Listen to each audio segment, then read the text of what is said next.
Hello বন্ধুরা, কেমন আছো সবাই? আজকে একটু কাজে বেরিয়েছিলাম পানাগড়। তো পানাগড় থেকে হয়ে যাব আমি পখন্না, মানে হচ্ছে আমার শ্বশুর বাড়ি। তো পখন্না যেতে আমাদেরকে এই দিক দিয়ে পানাগড় দিয়ে শিলামপুরের ঘাট বলে, শিলামপুরের ঘাট দিয়ে হয়ে আমাদেরকে যেতে হয়, মানে নদী পেরিয়ে। আগে আমি একটা ভিডিও করেছিলাম অনেক দিন আগে, তো সেটাতেও দেওয়া আছে। তো এখন নৌকা চলাচল বন্ধ আছে, তার জন্য দেখো কত সুন্দরভাবে এখানটা রাস্তা করে দিয়েছে। পুরো এপার থেকে ওপার রাস্তা তুমি হেঁটেও যেতে পারবে। আগে এখানে কি হতো, নৌকা চলাচল করতো, বড় নৌকা যেগুলোতে মানুষ, সাইকেল, গাড়ি সবাই যাওয়া আসা করতো, সুবিধা হতো। তো এখন আরও বেশি সুবিধা হচ্ছে, যেহেতু তোমার ভাড়া লাগছে না, আমাদেরকে হেঁটেই আমরা চলে যাচ্ছি। তো দুর্গাপুরে যে ব্যারেজটা আছে, সেই ব্যারেজটায় তখন কাজ চলছে, তার জন্য এখন বন্ধ করে দিয়েছে। সেই জন্য জলটা এখন কম এদিকে, তার জন্য মানুষরা কী করেছে, রাস্তা করে দিয়েছে। তো রাস্তার ওপর দিয়ে দেখো এপাশ ওপাশ দিয়ে পুরো ফাঁকা, এদিকে গাড়িও চলাচল করে, মানে বালি বোঝায় গাড়িগুলো সব চলাচল করে। এখানে তো বালির খাদ আছে বেশি। তো দেখো সামনে একটা গাড়ি আসছে, তো আমি তাড়াতাড়ি সরে গেলাম। আমাকে ডেকে নিল, ওটা আমার ভাই, মানে আমার ছোটো ভাই ওটা। তো আমি ছুটাছুটি করছি, এখানে বেশ ভালোই লাগছে, অনেকদিন পর যাচ্ছি তো বেশ মজায় আছি, খুবই ভালো লাগছে। সামনে কিছুটা গেলে তোমাদেরকে দেখাবো, নদীর ওপর দিয়ে ব্রিজ করেছে, মানে কাঠের ব্রিজ, বাঁশ দিয়ে ব্রিজ তৈরি করেছে। এই ব্রিজ দিয়ে হেঁটে হেঁটে আমাদেরকে ওই পার যেতে হবে। তো দু সাইডে দেখো খুব সুন্দর, ওই দেখো সামনে ব্রিজটা দেখছো, অনেকটা বড় ব্রিজ করেছে ওটা।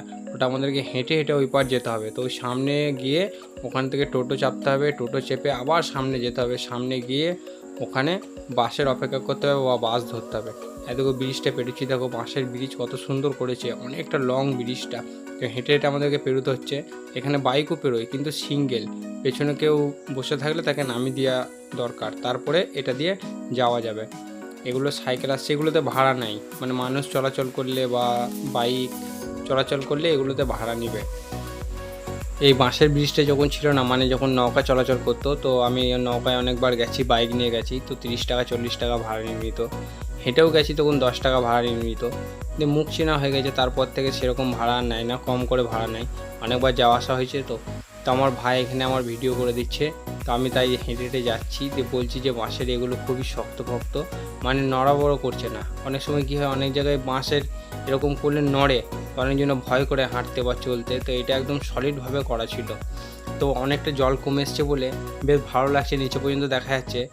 এখানে দেখো চারিদিকে শুধু বালি আর নদীর জল।